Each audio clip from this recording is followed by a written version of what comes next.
ரேடியோவில் என்னென்ன அட்வான்டேஜஸ் இருக்குது அட்வர்டைஸ்மெண்ட் பண்ணுறதுனாக்கா it is more effective as a people hear in a regular basis. Radio இன்னமும் நிறைய பேர் ரெகுலராக கேட்குறாங்க. ஸோ அதுக்கு ஒரு பெரிய கூட்டமே இருக்குது. ஸோ இந்த அட்வர்டைஸ்மெண்ட் கேட்டு அவங்க தெரிஞ்சுப்பாங்க ப்ராடக்ட் பற்றி.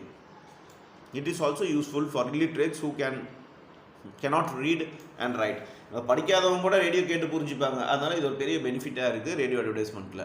There are places where newspaper reading may not be possible, but you can hear radio. For example, you can hear radio while traveling on the road and working at the home, but you cannot read newspaper. Similarly, while driving, you can hear radio, but you cannot read newspaper.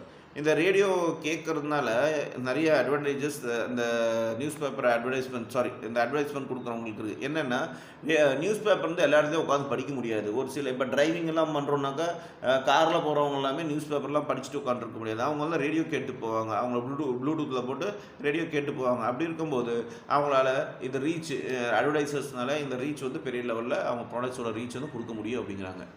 Limitations என்ன குறைபாடுகள் இருக்குது அப்படின்னு பார்ப்போம். A regular listener may remember that he has heard, but occasionally listeners tend to forget what they have heard in radio.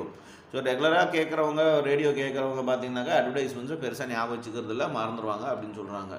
The message that any advertisement want to communicate may not be proper, as there is no chance to hear it again immediately.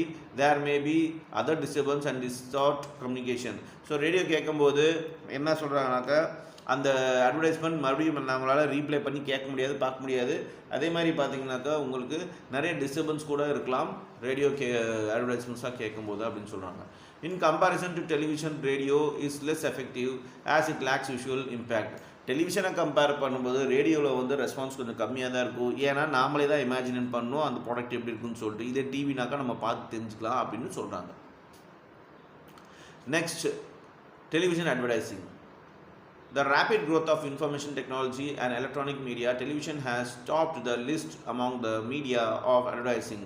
TV has the most effective impact as it appeals to the both eye and the ear. Products can be shown, their use can be demonstrated, and their utilities can be told over television. Like radio advertisement and are shown in TV during short breaks, and there are also sponsored programs by advertisers.